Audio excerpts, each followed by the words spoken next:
Un gusto, como siempre, poder participar con ustedes. Esta presentación la creamos para poder, de forma lo más simplificada posible, entregarles los factores más relevantes en relación a fitoesteroles e inmunidad.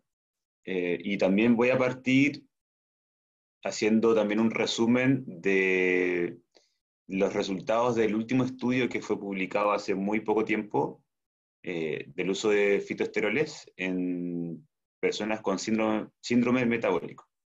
Así que voy a partir también señalando eso y como podrán ver cómo estos dos conceptos están unidos.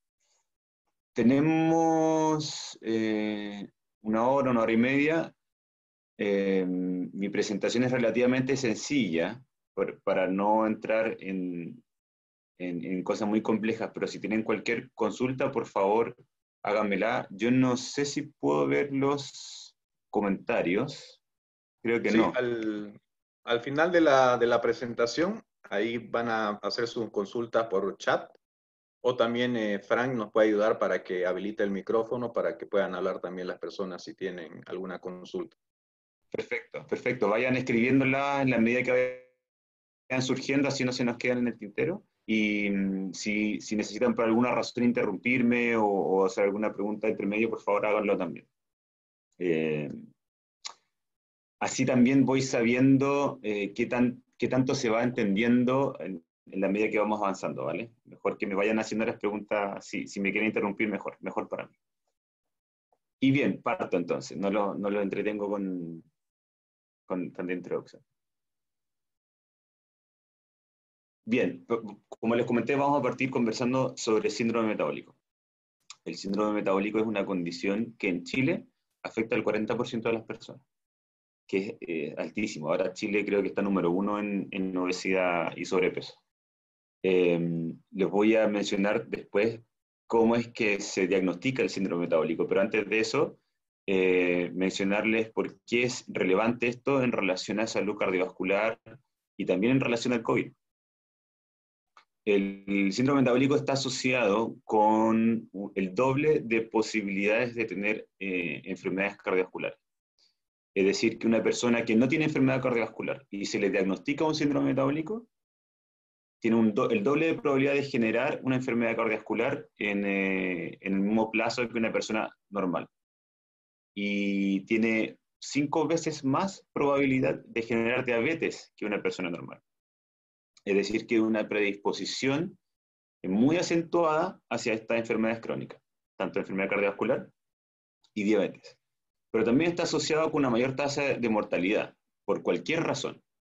Es decir, que también desde este mismo punto de vista, una persona con síndrome metabólico tiene el doble de posibilidad de morir por cualquier causa en 10 años que una persona sin síndrome metabólico.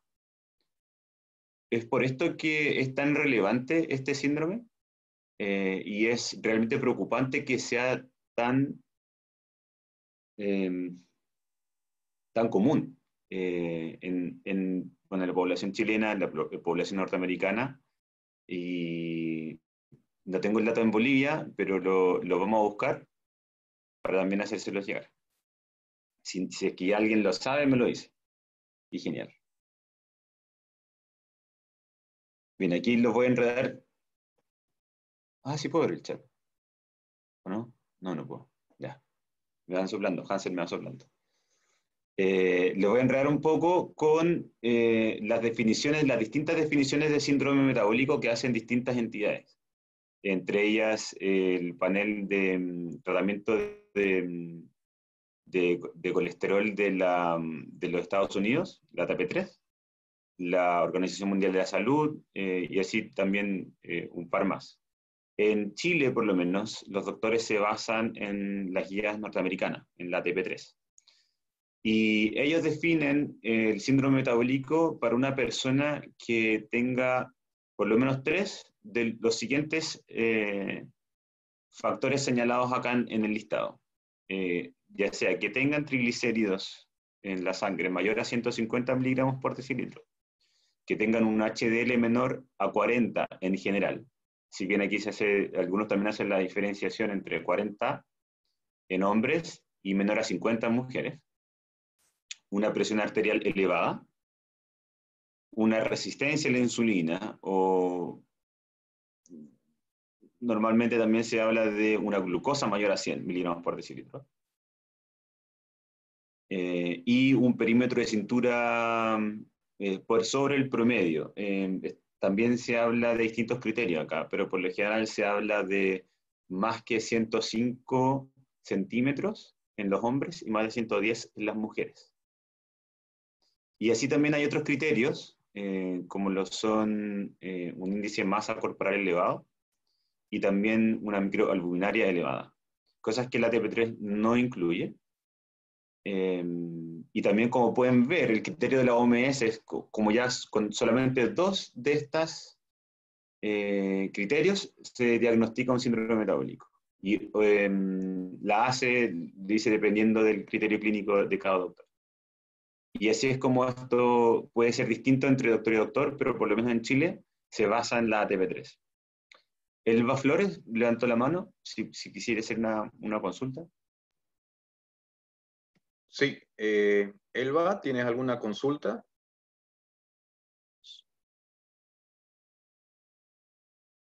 Francis, ¿nos puede ayudar en habilitar su micrófono? Ya tienen habilitado el micrófono, solo que lo active y puede hacer su pregunta Elba Flores. Elba Flores, ¿tiene alguna consulta para continuar con la presentación? Pero si no, que lo escriba en el chat y me la dices tú, Hansel. Perfecto. Lo Continúa. podemos responder después. En Ok. el estudio clínico que realizamos con Natur4, este estudio clínico partió el año 2017, 2018, y a fin del 2018 se estaba terminando. En este estudio se hizo una intervención con fitoesteroles que es bastante más larga que lo típico que se hace con fitoesteroles. Se hizo una intervención de 6 meses.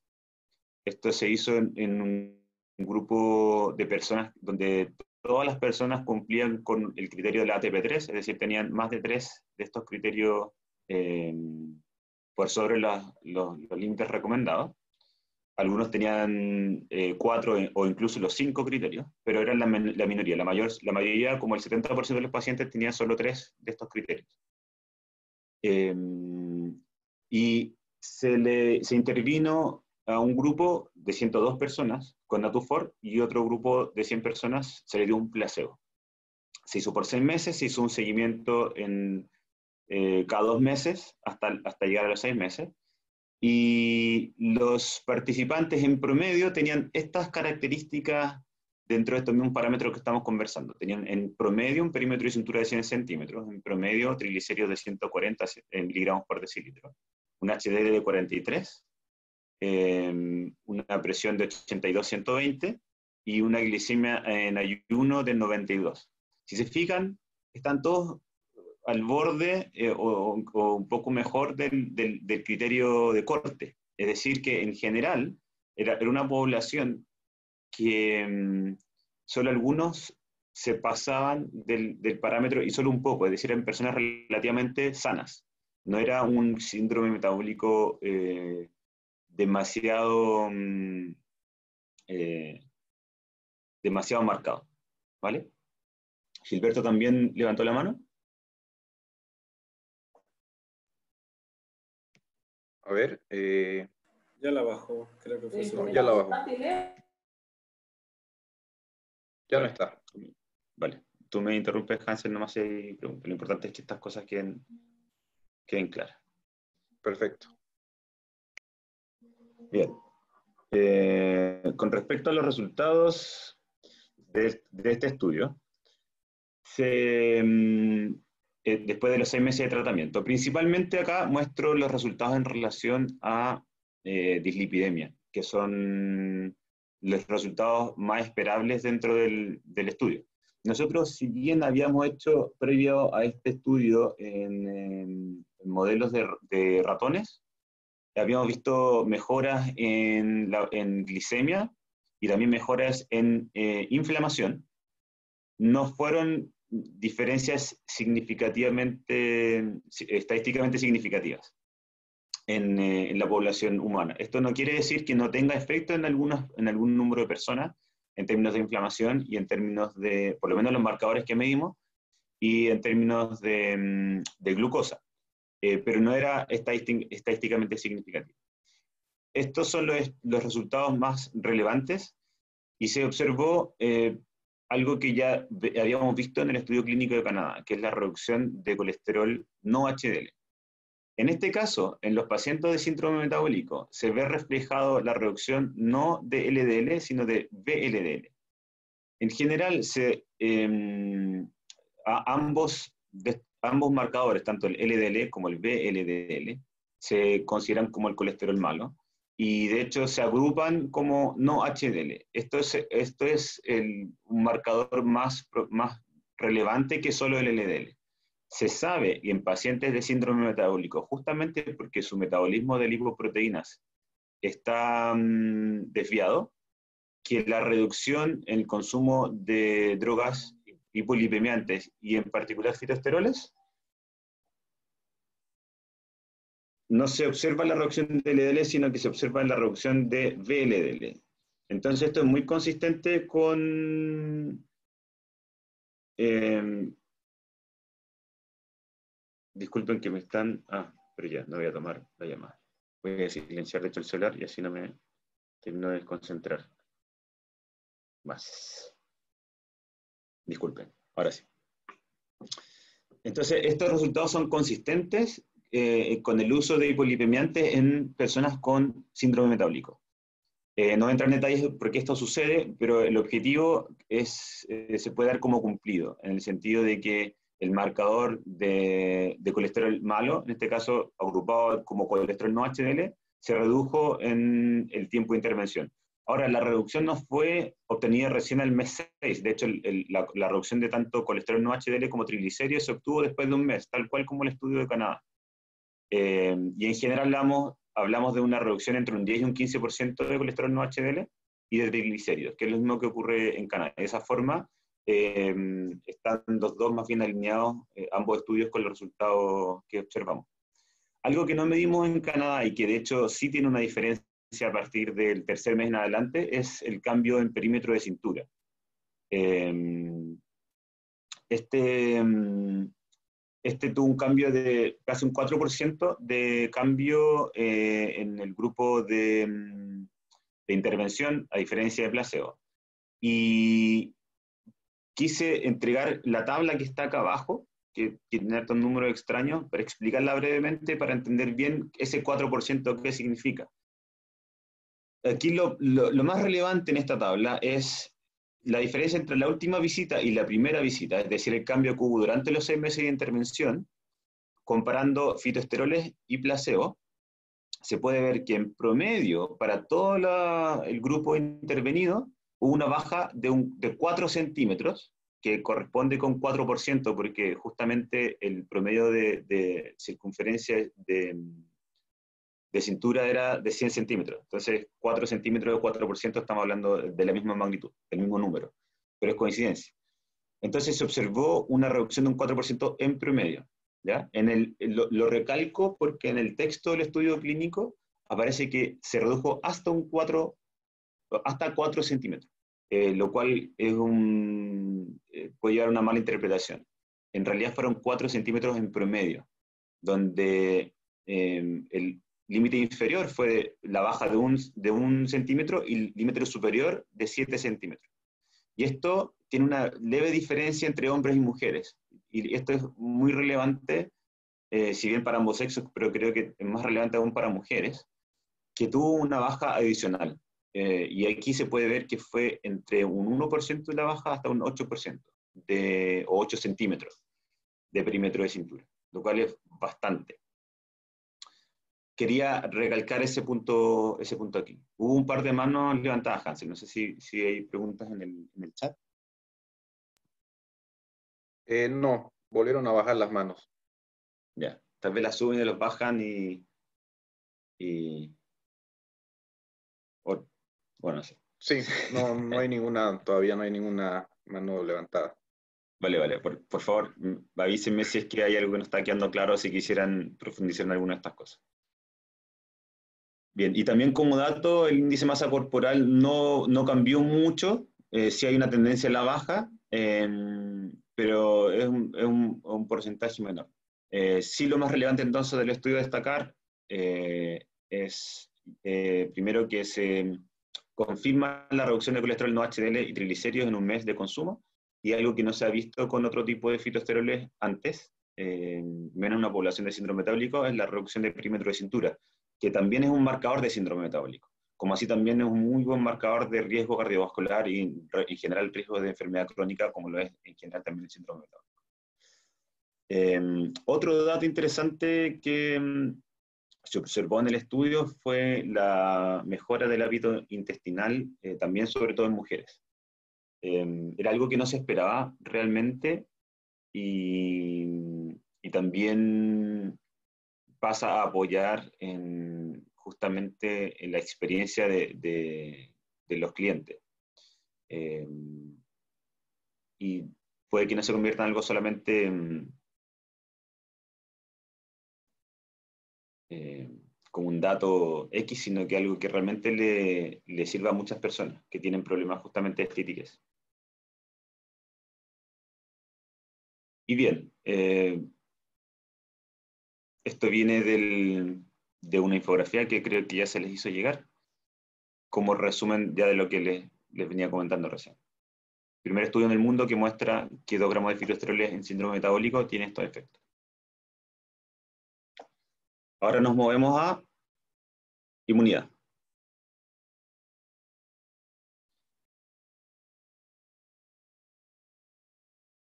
Y COVID-19. Tal vez 30 segundos, preguntar de nuevo si es que hubo alguna consulta con lo anterior. Igual cualquier cosa después me las pueden hacer llegar igual por correo. ¿Vale?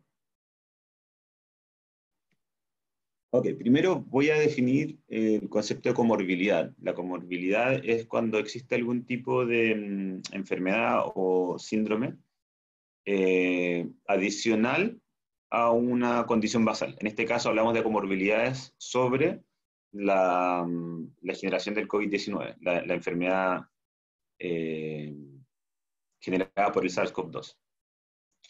Y en el caso del SARS-CoV-2 está muy asociado la incidencia de comorbilidades metabólicas a peores pronósticos de los pacientes. Voy a entrar un poquito más en detalle en esto. En general se ha visto que la población de mayor riesgo, esto probablemente ya lo saben, son personas que son mayores a 70 años. Y de hecho a partir de 50 años ya empieza a haber un riesgo más elevado. Y también hay una correlación importantísima con la incidencia de ciertas comorbilidades. Ahora, por cierto, también las personas mayores, a partir de los 50 años y en adelante, también empiezan a tener más comorbilidades. Me estoy refiriendo principalmente a la hipertensión, a enfermedades cardiovasculares y a diabetes. Entonces, si bien hay una incidencia por la edad, porque también las personas de mayor edad tienen más comorbilidades, la edad misma también predispone a, a mayores o peores desenlaces de la enfermedad. Por otro lado, también se ha visto que en las poblaciones donde hay una mayor incidencia de obesidad en la población, la enfermedad también afecta en mayor grado a las personas más jóvenes. Y de hecho hay distintos mecanismos por los cuales la obesidad predispone también a tener un peor desenlace de COVID-19. Esto va tanto porque los adipocitos, es decir, las células donde se almacena la grasa, sirven como reservorio de virus, pero también porque la obesidad está asociada a una inflamación crónica, que así como también las comorbilidades, están todas asociadas a un peor pronóstico del COVID-19. Ya les comenté, las principales comorbilidades asociadas al COVID-19 son la enfermedad cardiovascular, la hipertensión y la diabetes. Esto se ve en el hecho de que una persona con alguna de estas comorbilidades tiene entre un 3 y hasta 10 veces más probabilidad de generar síntomas graves, a diferencia de una persona que no tenga alguna de estas comorbilidades. Esto se vio inicialmente en China, donde llegaron los primeros datos, pero se ha visto que se comparte en todo el mundo. Hay algunas poblaciones que han visto mayor incidencia de comorbilidades en hombres, y también les voy a comentar por qué. Otras que también muestran mayor incidencia de comorbilidades en personas con asma o con problemas respiratorios, pero estas tres siempre están presentes. Por otro lado, también los estudios no ponen a la obesidad como una comorbilidad, la consideran una condición de base, no un diagnóstico como de comorbilidad per se. Lo mismo sucede con el síndrome metabólico, lo mismo sucede con la vejez.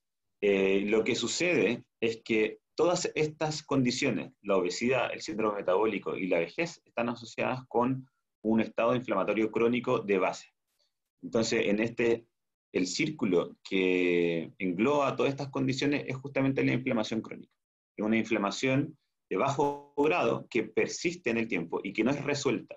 Cuando eso ocurre, nuestro sistema inmune no es capaz, por un lado, de actuar de forma adecuada, en el sentido de que las señales que le dicen que tiene que hacer una cosa u otra, dependen del nivel inflamatorio basal.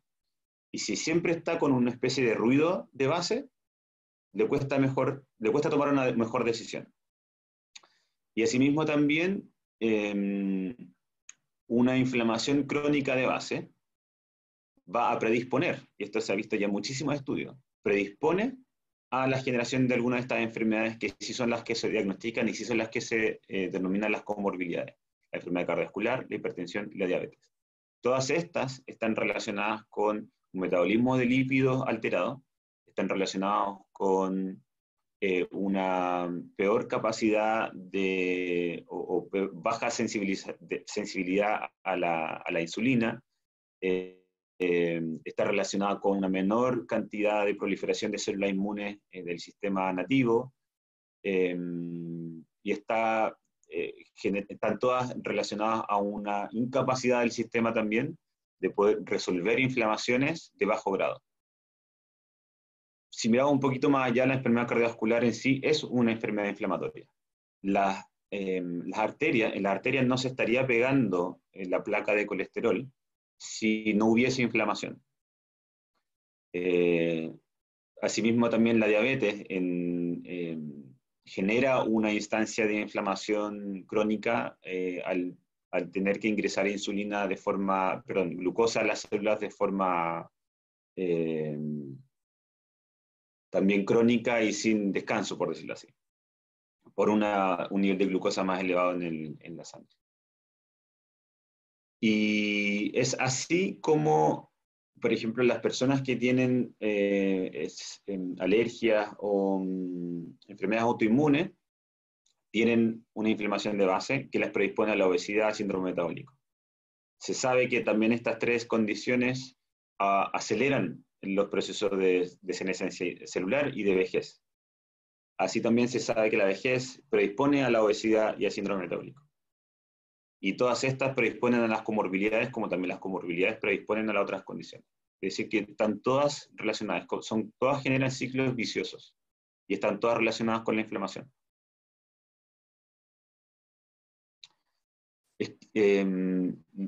Desarrollamos un paper, un white paper. ¿Gonzalo? ¿Sí? Hola, soy Rose. Es que hay una pregunta que te hicieron, por eso... Dale. Ya, dale. Dice, ¿en personas alérgicas y obesas les ayudan los fitoesteroles a mejorar la producción de anticuerpos? Sí. Anticuerpos. Célula inmune sí. Célula inmune sí. Los anticuerpos ya es una respuesta específica. En teoría sí, y sí hay algunos estudios sobre inmunoglobulinas y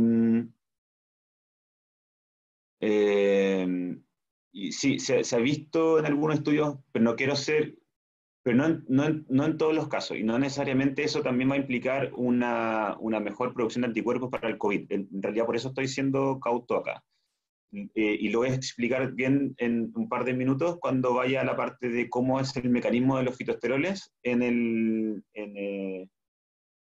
la inmunidad en particular con el COVID.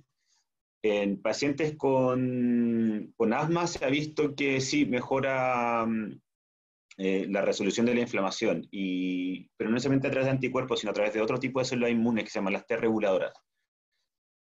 Pero si tienes alguna pregunta específica sobre condiciones, también nos las pueden hacer llegar y les podemos responder con más detalle también. Acá Néstor Tenier levantó la mano, ya puede hablar, ya habilité el micrófono. Muy buenas tardes, muchísimas gracias. Quisiera hacerle una pequeña consulta. Hablando del tema de síndrome metabólico, en el caso de enfermedad cardiovascular, concretamente en el tema de claudicación intermitente, ¿estaría indicado el Natufor y cómo sería el tema de las dosis? Muchas gracias. Voy a hacer esa pregunta a nuestra asesora clínica, porque temas en particular, yo no soy doctor, yo soy ingeniero. Y ese tipo de preguntas más específicas, por favor, me las hacen llegar y no las querría responder sin antes consultar con el equipo clínico. Pero por favor, háganmelas o me las hacen llegar y se las vamos a responder lo antes posible. Voy a avanzar. Entonces ahora a tener un poquito más en detalle sobre cómo actúa el virus, el SARS-CoV-2. Bien, lo primero que hace el virus para poder enfermar a la persona es que infecta la célula. Los virus tienen distintos mecanismos de ingresar a la célula. En particular, el COVID-19 tiene lo que se llama una cápsida lipídica. Es decir, que la corona, lo que lo protege, está compuesto de lípidos. La forma de ingreso del virus a la célula tiene que estar mediado por dos condiciones. Una, la presencia de ciertas proteínas, que probablemente también la conocen, que se llaman AC2, que tienen que ver con la regulación de la tensión arterial. Y de hecho, una de las razones por la cual las personas con hipertensión tienen un peor pronóstico a la hora de contraer el virus es porque los antihipertensivos inhiben la AC1 y hace que se prolifere más la AC2 por un efecto de contrapeso.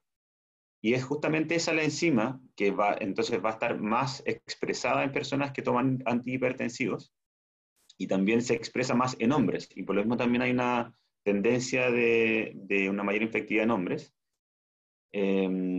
Y esta enzima la cual el virus necesita para poder anclar, como para poder reconocer la célula que va a atacar. Y una segunda condición es lo que se llaman las balsas lipídicas. En esta figurita acá está la membrana celular, compuesta por fosfolípidos, y están puestos acá como en naranjo moléculas de colesterol que van insertas, tal cual como se ven en la imagen, en la célula, dándole rigidez a la célula. Pero también permiten que la célula genere cierta plasticidad.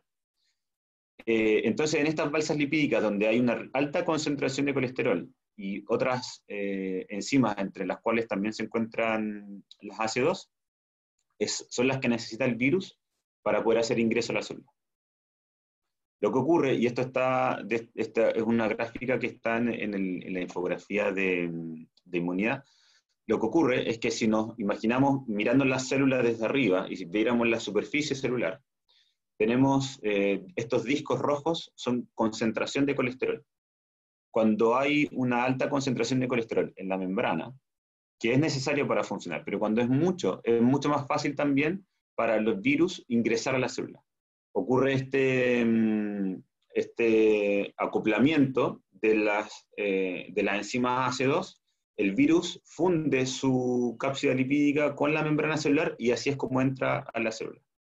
En el caso de reducción de colesterol en la membrana, se ve, y esto también es esquemático, se vería, estas como manchones de colesterol, pero más separados, evitando que se pueda hacer el acoplamiento y evitando que el virus pueda ingresar a la célula. Esto no implica que no ingresa virus, es que baja la tasa de infectividad. Se ha visto que en estudios in vitro del SARS-CoV-1, como también de otros virus de cápsida lipídica, como son el Zika, el VIH y la hepatitis B, que el tratamiento de hipolipemiantes, entre ellos los fitoesteroles, que reducen el colesterol de la membrana, la infectividad viral baja hasta en un 50%. El estudio en particular esto es importante mencionar, que las concentraciones de fitoesterol que se usaron en estos estudios de disminución de colesterol de membrana son los mismos que se alcanzan después del consumo de Natufor durante un mes, que es alrededor de 20 micromolar. Este es un dato importante porque una crítica que se puede hacer en este punto es cómo aseguramos de que las concentraciones de fitoesterol en estos estudios in vitro sean las mismas que alcanzamos en nuestro plasma. Y es porque se hicieron justamente las concentraciones que se alcanzan en plasma después de 2 gramos, de consumir 2 gramos por un mes, 2 gramos de fitoesteroles por un mes. En esta línea estamos haciendo algunos estudios, todavía no hay nada que pueda reportar, por distintas razones, principalmente la principal es porque estamos haciendo estos estudios en el hemisferio norte, en Estados Unidos y en España, y están recién volviendo de vacaciones. Así que en la medida que tengamos avance en esta línea también los vamos a ir comunicando. Pero el mecanismo es concreto y es así mediante este mecanismo es que entonces los fitoesteroles reducen el colesterol de membrana y reducen la infectividad viral. Esto no significa que no haya infectividad viral. Si se imaginan que hay muchísimos virus circulando y baja la probabilidad de que infecte un virus a una célula, puede perfectamente infectar a otra, y así. Baja entonces la tasa en que la propagación se realiza. Ese es el concepto. Entonces, este también es un gráfico que está en el estudio de inmunidad. Cuando uno mira lo que se llama la titulación de partículas virales en la sangre, ocurre que sube exponencialmente y luego un tiempo empieza a bajar también en una curva más o menos exponencial. Esto es cuando ya el sistema inmune adaptativo ha empezado a generar anticuerpos en contra de ese virus. Y entonces, si en una persona con mucha falsa lipídica y mucho AC2, muchas de estas enzimas convertidas de angiotensina en la superficie de la célula, la infectividad viral va a ser mucho más alta, y en una persona sin tanto AC2 y con una mayor concentración de fitoesteroles o menor colesterol finalmente en la membrana, va a tener una infectividad menor. ¿Cómo se refleja esto en un paciente de COVID que consume fitoesteroles o que no consume fitoesteroles? Es un estudio que no se ha hecho. Es un estudio que es relativamente imposible de hacer, considerando que para lograr la significancia estadística de un solo factor, cuando hay muchísimos factores que influyen sobre la infectividad viral, se necesitaría un número muy grande de personas en un estudio clínico. Como tampoco, ni tampoco es deseable que mucha gente se contagie, se tiene que reclutar un número exorbitante de personas para poder lograr un número pequeño de personas que se contagien. Y luego ese número pequeño de personas igual tiene que ser grande para poder limpiar todos los factores que van a ensuciar este marcador finalmente de infectividad, para finalmente poder decidir el efecto, la magnitud real de solo fitoesteroles en infectividad viral. Y es por esto que nuestra recomendación, y así también recomendamos que lo hagan ustedes, es que como los otros mecanismos que les voy a comentar enseguida, son todos mecanismos que suman a distintos otros factores para reducir, en este caso, la infectividad viral. ¿Ya? No es un único factor. Y así también, como en algunas personas puede tener mayor efecto, en otras puede que no tenga tanto.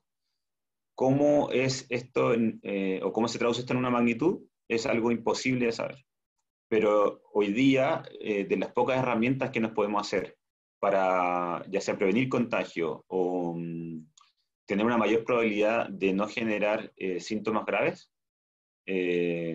son todas acciones que debiésemos hacer. Y tal vez si tenemos un minuto después de esta parte más específica, podemos también conversar un poquito sobre eso. Bien, entonces una vez que el virus infectó a la célula, se empieza a propagar. Y ahí lo que hace el sistema inmune, primero obviamente lo detecta a través de el sistema inmune innato, pero luego viene la respuesta adaptativa, que es cuando se genera un tipo de respuesta específica para el virus, o más bien debiese generarse. El COVID-19 ha sido tan complicado porque engaña de muchísimas formas distintas a las células. Primero, evita que las células entre ellas se comuniquen para saberse infectadas. También evita que la propia maquinaria de inmunidad de la célula se active, inhibiendo los genes que hacen que se produzcan. Afecta a una serie de marcadores que engañan literalmente a las células inmunes para hacer pensar que está bajo un ataque de parásitos, no de un virus. ¿Por qué es tan importante esta diferencia? Porque cuando las células inmunes se dedican a hacer un tipo de respuesta, ya sea contra parásitos o contra virus, la otra respuesta no la pueden hacer rápidamente. Si se convencen de que están siendo atacadas por un virus, se dedican a hacer ataque contra virus y no pueden actuar rápidamente contra un ataque de parásitos. Diferencia, y asimismo, si es que se dedican a hacer un ataque contra parásitos, no pueden rápidamente cambiar la respuesta como un ataque de virus. Y eso es justamente lo que hace el coronavirus. Esto lo escribí aquí en este cuadrito. Técnicamente se llama una respuesta tipo TH2, donde hay una serie de células ayudantes o ayudadoras, células T, que son células del sistema inmune, que tienen cierto perfil para cuando hay alergias y parásitos y cierto perfil para cuando hay virus y bacterias. El COVID genera por distintos mecanismos, uno de los cuales es necrosis celular, literalmente pedazos de célula que empiezan a circular, que el sistema inmune los reconoce como que si fuesen un cuerpo foráneo, como sucede en las alergias y como sucede con los parásitos. Y genera una respuesta tipo TH2, que no es efectiva en contra de los virus. En este caso, en esta etapa, es fundamental que el sistema inmune sea capaz de rápidamente, una vez reconocido que en realidad es un virus el que está haciendo los estragos, cambiar de una respuesta TH2 a una respuesta TH1 rápido. Esto implica que las células tienen que cambiar su metabolismo completo, tienen que cambiar su maquinaria interna de la función que están haciendo, que se están dedicando a una cosa, tienen que regular y rápidamente generar una respuesta tipo TH1. Esto es fundamental. Como una de las principales trabajos que tiene que hacer el sistema inmune. Esto es algo que los fitoesteroles se ha visto que hacen en modelos, ahora no in vitro, sino que en estudios clínicos con humanos, donde en personas con asma, donde efectivamente hay una exacerbada respuesta TH2 crónica, tipo TH2 crónica, donde hay una inflamación crónica, permite que bajen estos marcadores y de hecho se vuelquen a una respuesta más bien tipo TH1. Entonces ha visto cuando una persona con asma se resfría, que tiene una resolución mucho más rápida de un resfrío, por ejemplo. Entonces ese es un mecanismo que usan los fitoesteroles para modular la respuesta inmune. Si lo llevamos a sencillo, entonces hasta ahora, primero bajan la infectividad, reduciendo el colesterol de las membranas de la célula, y segundo, modulan la respuesta inmune para hacerla más afín a un ataque viral. Esto es sencillo. Y luego pasa que un grupo de pacientes genera lo que se ha denominado de forma incorrecta, de hecho, una tormenta de citocinas, que cuando hay una respuesta inflamatoria exacerbada. De hecho, no es el virus el que causa el daño pulmonar que genera el síndrome de distress, se me olvidó el nombre. Bueno, pero usted sabe a lo que me refiero, ¿no es cierto? El síndrome respiratorio agudo. No es el virus mismo, es la respuesta exacerbada del sistema inmune, el que empieza a dañar sus propias o nuestras propias células. Este daño no solo se genera en los pulmones, se genera en todos los tejidos blandos, se genera en los riñones, se genera en el hígado, se genera en el corazón. Y es por esto también que muchas personas que han tenido coronavirus y que han llegado a un punto de una tormenta de citocina, terminan con secuelas también cardiovasculares. Y bien, esto ocurre porque de alguna forma, cuando el sistema inmune se da cuenta muy tarde de que tiene que estar haciendo una respuesta tipo TH1 en vez de una TH2 que ha estado haciendo, tal vez más específicamente una TH17, rápidamente trata de hacer lo que puede ya a esa altura, pero cuando el virus ya está o muy propagado o el daño está muy hecho y está completamente confundido el sistema inmune. Y es ahí cuando se genera esta tormenta de citocinas. Es decir, tal vez lo debía explicar antes, las citocinas son las señales que se envían entre ellas las células y las células inmunes y las células de los tejidos para decir que hay un problema y también decir qué tipo de problema es. Es por eso que es un tipo TH1 o tipo TH2. Entonces, cuando ya llega a un nivel de estrés muy grande y la respuesta inmune no está siendo efectiva, se hace como un llamado de auxilio muy exacerbado y que no se resuelve. Está bien, es parte normal dentro del sistema inmune lograr o generar una respuesta inflamatoria elevada.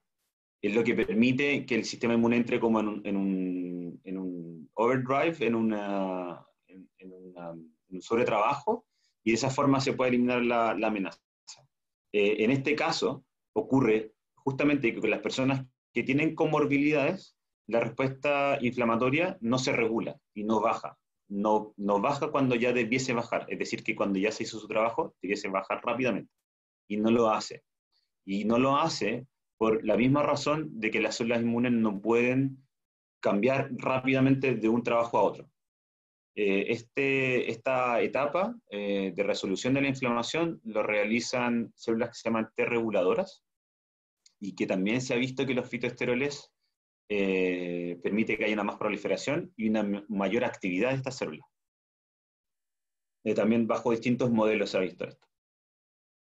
Y de hecho se sabe también, hay algunos investigadores que promueven la idea de que el único gen que diferencia que una persona va a tener síntomas graves de COVID-19 y gente que no, está relacionado justamente con genes que regulan esta capacidad del sistema inmune de regular rápidamente a la baja una respuesta inflamatoria.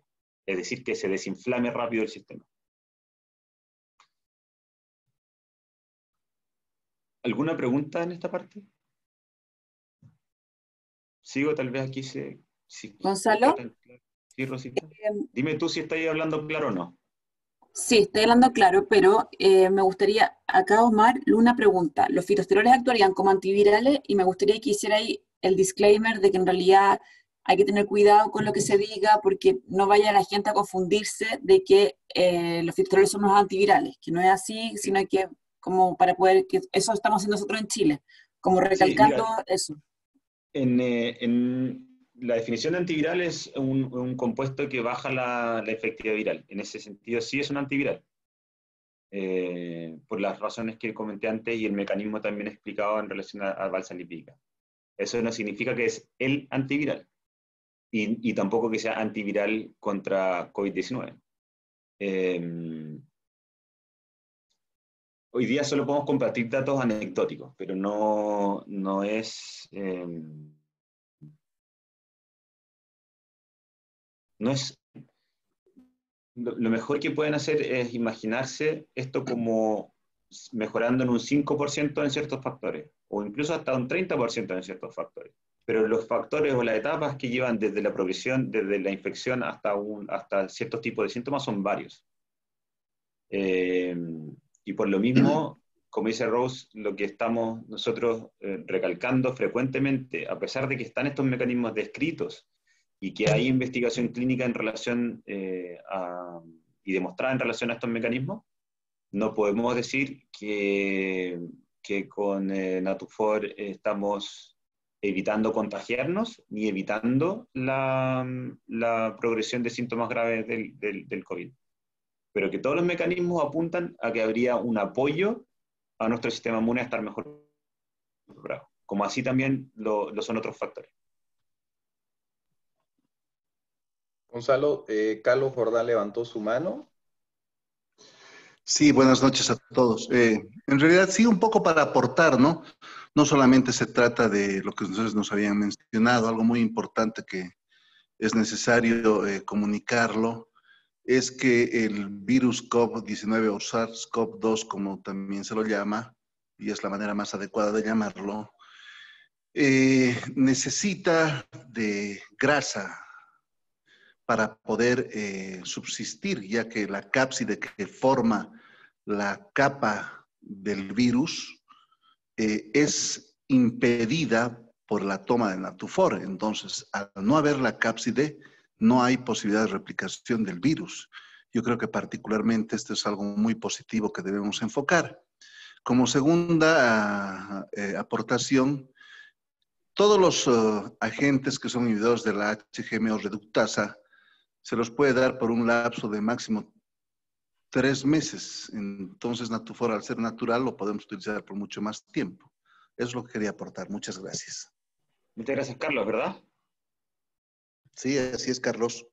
Muchas gracias, Carlos. Efectivamente, ahora lo que menciona es cierto, pero esto no se ha demostrado de forma empírica ni en modelos celulares ni en modelos clínicos, pero efectivamente está esta correlación de mayor disponibilidad de grasa, ya sea por obesidad o síndrome metabólico, con también más recursos y más sustratos para los virus.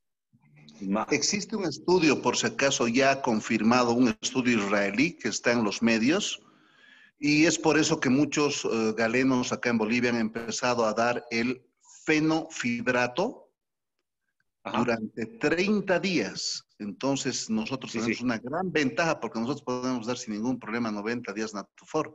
Entonces tenemos una ventaja competitiva frente a ellos. El estudio está en las redes, por caso. Sí, lo conozco, qué interesante que lo mencionas, porque no sabía que era relativamente conocido. Ese estudio donde se usa fenofibrato justamente es lo que hace, y te corrijo ahí porque el fenofibrato no actúa como una estatina, no es un inhibidor de la síntesis de colesterol, sino que lo hace de forma indirecta a través de la activación de lo que se llama los proliferadores de peroxisomas, pareciera trabalengua, PPAR, que son receptores nucleares de las células que orquestan toda la maquinaria justamente de catabolismo de lípidos. Eso está más explicado también en el paper de inmunometabolismo, que no sé si ya se les hizo llegar, no sé si tenemos la versión terminada hecha en español, parece que sí, y si no les va a llegar muy pronto, ahí está justamente explicado. Lo que hace el fenofibrato es que actúa como ligando de esta PPAR, y es por esto que modulando el catabolismo de lípidos evita que esté el alimento para los coronavirus, pero también hace que las células inmunes sean más capaces de consumirlas ellas, o ellos, las células inmunes. Que es lo mismo que hacen los fitoesteroles. Los fitoesteroles también se han demostrado que son ligandos de la PPAR, de este mismo receptor nuclear. Y esto también está muy demostrado. Eso está más explicado con un poquito más de detalle en este paper de inmunometabolismo que también se les va a hacer llegar. Así que muchas gracias por tu parte, Carlos. Y bien, entonces en general, con respecto a la modulación de la respuesta inmune, primero hay una modulación a nivel de inmunidad innata, que tiene que ver básicamente con proliferación de macrófagos circulantes. Son los que primero van a darse cuenta de que hay un problema. Esto se ha visto ya hace muchísimos años. El segundo mecanismo tiene que ver con la modulación de la respuesta o del equilibrio de tipo TH1 o TH2, es decir, que le dice al sistema inmune que esto es un virus y que debe actuar como tal. De esa forma aumentando la respuesta TH1, pero también disminuyendo la respuesta exagerada y haciendo que la resolución de la inflamación aguda sea más rápida a través de la proliferación y mayor actividad de células T reguladoras, que son antiinflamatorias, que está descrito acá. Eso también está descrito en varios estudios. Acá abajo, no lo mencioné antes, pero todas las slides están con las principales referencias, si bien hay muchas otras en relación a estos mismos conceptos. Elegí tal vez las más...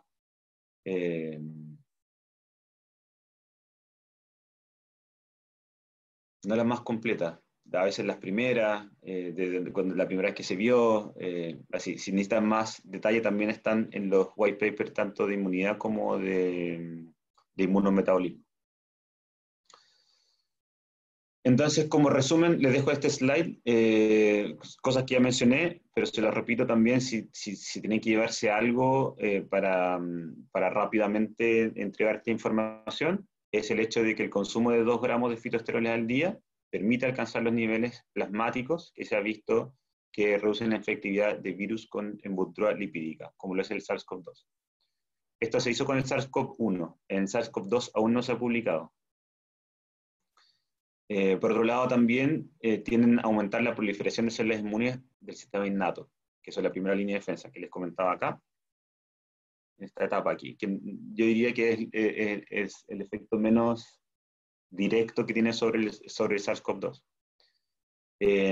Luego, sí, en esto es fundamental, es que regulan el balance TH1-TH2, permitiendo una mejor respuesta ante un ataque viral. Sobre todo en este caso, que es un ataque viral que engaña al sistema inmune para pensar que es un parásito.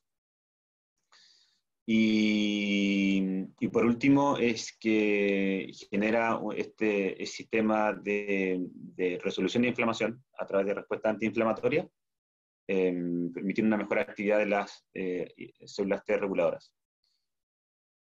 Nosotros estamos haciendo estudios de infectividad y también bajo distintos tipos de modelos en organoides, viendo la infectividad enterohepática, la modulación enterohepática al sistema como un todo. Estamos también planeando otro tipo de modelos en humanos que no les voy a adelantar todavía, pero se los comento para que estén en conocimiento. Y les comento también que hace un par de, yo diría que un mes ya, el equipo de investigadores de la Universidad de Toronto, con quienes estamos realizando un estudio de 3 años, hace ya un tiempo, para medición del grosor de carótida, de íntima media de la carótida, han visto que las personas del estudio si bien ha habido infectados, no había ningún caso grave ni problemático. Y a partir de justamente estos mismos mecanismos que hemos conversado, están ahora proponiendo, básicamente levantando financiamiento por parte del gobierno canadiense para hacer un estudio con fitoesteroles, incluyendo también zinc y selenio, en una especie de kit nutricional para las personas que se les diagnostica con COVID o personas cercanas o en la familia que se diagnostiquen con COVID, para hacerles llegar este pack nutricional. Y lo que buscan, la hipótesis detrás de esto es ver cómo a partir de esta intervención nutricional, selenio, zinc y fitoesteroles, se esperaría una mejor resolución de la enfermedad, es decir, menos días con síntomas de fiebre o menor incidencia de síntomas graves. Se los comento porque no solo se va a realizar en Canadá esto, sino que estamos buscando también en Chile formas de cómo plantear algo similar. Hay distintos modelos en que se puede hacer. Y en ese sentido también, si es que observa la oportunidad en terreno, conversando con algún doctor o con alguna institución, cuenten también con nuestro apoyo para avanzar en esta línea. Eric levantó la mano. Sí, bueno, creo que lo volvió a bajar. Ya no me aparece acá. Bueno, de todas maneras, gracias Gonzalo por tu tiempo, muy buena la presentación. Y bueno, si tienen alguna duda, ya que el primer mes de agosto fue la visita médica, fue prácticamente el lanzamiento de Natufor en cuanto a farmacias con el equipo de ventas. Y sería bueno una oportunidad, si tienen alguna consulta o duda, los visitadores, vendedores, si tienen alguna duda que algún médico les hizo o alguna dependiente de farmacia, acá estamos con la oportunidad y de la mano de Gonzalo para aclarar cualquier duda. Entonces, si tienen cualquier consulta, pueden levantar la mano y yo les habilito el micrófono.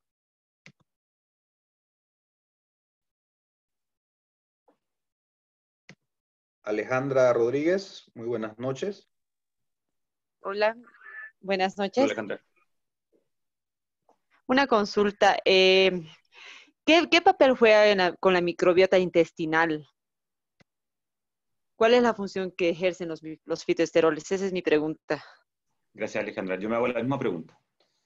Se ha visto que en algunos estudios el consumo, se han hecho pocos estudios del efecto de los fitoesteroles sobre la microbiota.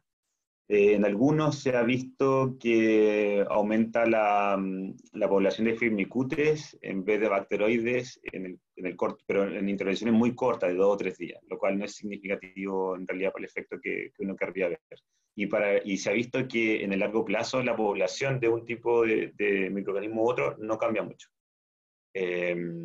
Lo cual no nos dice nada, porque los fitoesteroles que normalmente se han probado en estos estudios, a nivel de intestino, su forma, su vehículo de transporte es tan distinto a Natufor que no se va a condecir con lo que podemos ver.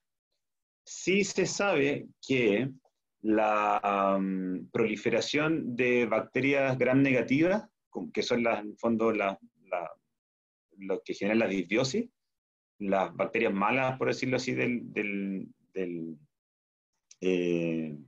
intestino, que están de hecho presentes en mayor proporción en personas con síndrome metabólico y obesidad, generan una inflamación de bajo grado en el intestino. Esto se hace porque su envoltura tiene un lipopolisacárido que es lo que hace que se inflamen los enterocitos. Y se ha visto que esa inflamación crónica de bajo grado es también algo que predispone a diabetes, predispone a obesidad, básicamente a las mismas comorbilidades que hemos conversado. Lo comento esto porque también se ha visto que el consumo de fitoesteroles, justamente a partir de la mayor proliferación de células T reguladoras, permite que esta inflamación crónica baje también. Es decir, que independiente de que hasta la fecha no se ha visto modulación a la baja de bacterias gram negativas, sí se ha visto efectos sobre el efecto negativo que tienen, es decir, disminuyendo la inflamación de bajo grado a nivel de intestino. Muchas gracias. Y algo más. En el efecto que decimos antiviral, está bien si mencionamos que básicamente mataríamos de hambre al virus, porque todos los virus se alimentan de grasa, ¿no es cierto? Y si el paciente está consumiendo Natufor, lo mataríamos de hambre y así evitamos que se reproduzca en nuestro organismo. ¿Es correcto? Yo no diría eso, porque es muy decidor. Entonces no podría afirmar eso. Que baje la disponibilidad de sustrato y que baje la infectividad, sí, pero que lo mate y que eso ya es muy resolutorio. Yo prefiero Me refiero a no hacer este tipo de conclusiones. me refiero a que mata de hambre al virus, no que lo mata, no mata al virus en sí, o sea, porque el virus se alimenta de grasa, a eso me refiero.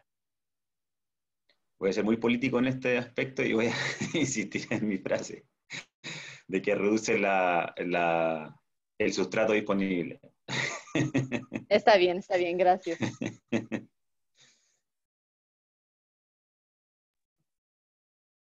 El equipo de ventas, si tiene alguna consulta de cómo le fue con las farmacias, si necesitan alguna información de lo que presentó Gonzalo, es bueno saber de primera mano de parte de ustedes para acá aclarar cualquier duda, que ahora tenemos la oportunidad. Sí pueden, Elizabeth, mencionar el hecho de que los fitoesteroles actúan como el fenofibrato, como ligandos de las PPAR, tal cual, PPAR. Acá Omar Luna levantó la mano, ya le habilité el micrófono. Buenas noches, Omar. Buenas noches. Hola. ¿Me escucha? Sí, Sí. perfecto. Ah, ya, perfecto. Bueno, yo tengo una consulta que me hizo un médico, ¿no? En un examen, digamos, que le hicieron a un paciente, esto puede actuar, digamos, arriba de los 250 o 300 que le salga en un examen lipídico. ¿O cuántas tomas? Absolutamente, absolutamente. ¿O con una sola toma o con cuántas tomas tendría que ser al día? Lo mismo, una dosis al día va a reducir entre un 10 y un 15% el colesterol no HDL y triglicéridos. Eso en promedio en personas que están bastante cercanos a un colesterol o triglicéridos normales. Si recuerdan, el primer estudio clínico de Canadá, no tienen por qué recordarlo esto, o sea, yo apenas me acuerdo. El primer estudio clínico de Canadá estaba el promedio de los pacientes en 130 miligramos por decilitro. En este de síndrome metabólico está en 140. Ambos grupos estaban bajo los 150 miligramos por decilitro de triglicéridos y bajó un 15%. De forma anecdótica, sabemos que personas con 200, 300, incluso de 600 miligramos por decilitro de triglicéridos bajan hasta un 50% los triglicéridos. Es decir, yo esperaría incluso un mayor efecto sobre triglicéridos con solo una toma al día, con los mismos 2 gramos. Ahora, también hay estudios que insinúan que el consumo de fitoesteroles a nivel de 4 gramos por día, es decir, 2H al día, reducirían el colesterol LDL también en una mayor cantidad, incluso en personas que no tengan tan elevado el colesterol. Por lo general, el colesterol no tiende a subir tanto más que 300 miligramos por decilitro o que 250 miligramos por decilitro. Los triglicéridos sí se escapan de esos rangos a veces. Por eso lo menciono de esa forma. Entonces, en pacientes donde hay efectivamente una incidencia muy elevada de colesterol y triglicéridos, yo sugeriría hacer la prueba, si es del interés del doctor o del paciente por alguna razón, ya sea por sensibilidad a la estatina o preferencia personal, lo que sea, debe hacer la prueba con 4 gramos por un mes. O sea, 2 sobres sería por día, perdón. Sí, 2 sobres al día. 2 sobres al día, de 300 para arriba. Perfecto, muchas gracias. ¿Alguien más que quisiera consultar algo? De igual manera pueden hacer sus consultas por el chat. Perdón, otra consultita más allá sería de que podemos...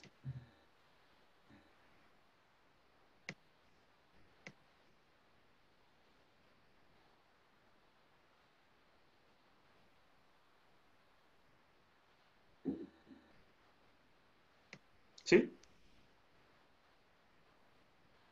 Sí, Omar, te escuchamos.